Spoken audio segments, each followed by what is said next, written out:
ଏଠି ୟେସ୍ ବାତ୍ୟା ହେଇଗଲାଣି ଆଜକୁ 2 ଦିନ 3 ଦିନ ହେଇଗଲା। ଆଉ ତା ଭିତରେ ମୁଁ ବିଲ ଆଡ଼କୁ ଆସିଥିଲି, ପାଣି ବି ଥିଲା, ପାଣି ବହୁତ ଥିଲାରୁ ମୁଁ ଆସିପାରିଲିନି। ତ ଦେଖିପାରୁଥିବେ ଏପଟେ ପାଣି, ଏପଟେ ପ୍ରାୟ ପୁରା ଗଡ଼ିଆ ପୁରା ଫୁଲ ହେଇଯାଇଛି। ଜ୍ୱର ଫର ବି ଟୋଟାଲ ଫୁଲ ହେଇଯାଇଛି। ଆଉ ପାଟ ବି ଦେଖିପାରୁଥିବେ ପୁରା ଫୁଲ ଅଛି, ଏପର୍ଯ୍ୟନ୍ତ ପାଣି ବି ଖସିନି। 2 ଦିନ 3 ଦିନ ହେଇଗଲାଣି ତଥାପି ପାଣି ଖସିନି। ତ କହିବାର କଥା ଥିଲା ଯେ ମୁଁ ଇଟା ବି ପକେଇଥିଲି,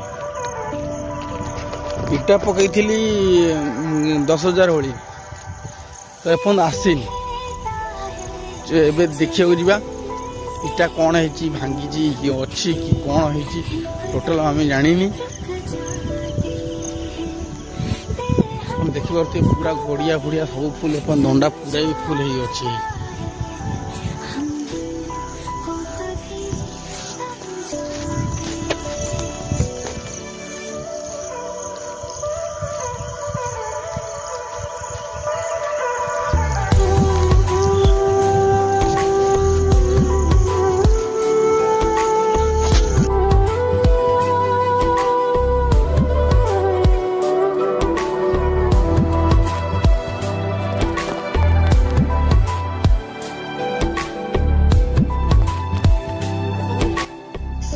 ଇଟା ଗୋଟେ ପୁରା ଭାଙ୍ଗି ଯାଇଛି।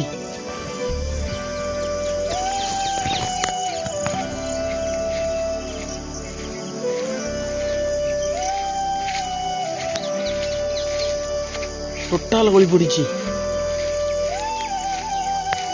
ଆପଣ ଦେଖିପାରୁଥିବେ ଯୋଉ ହେଲା ବାତ୍ୟା ହେଲା, ଟୋଟାଲ ହେଇ ଗଳି ପଡ଼ିଛି।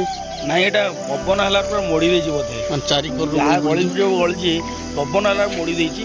ତଳ ବୋଧେ ଗିଲା ଆମର ନଷ୍ଟ ହେଲା, କଞ୍ଚା ଇଟା ନଷ୍ଟ ହେଇଛି।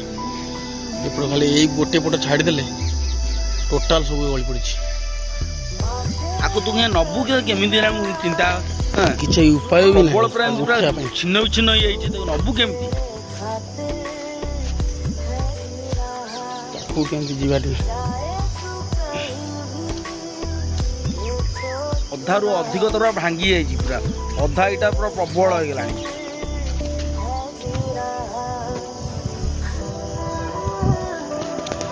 ଏ ଭଲସେ ହେଇନି, ଭଲସେ ପଡ଼ିଛି କିନ୍ତୁ ତଳ ବୋଧେ ଗିଲା ହେଇଗଲା, ସେଥିପାଇଁ ପଡ଼ିଯାଇଛି।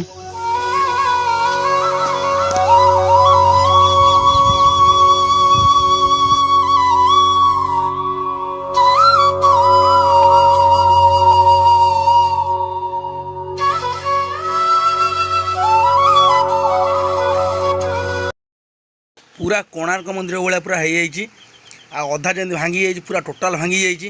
କ'ଣ କରିବା ଦେଖାଯିବ, କିନ୍ତୁ ଉପାୟ ବି କିଛି ନାହିଁ କରିବା ପାଇଁ। ମାନେ ଅଧରୁ ପୁରା ବାରଣା ଭାଙ୍ଗି ଯାଇଛି।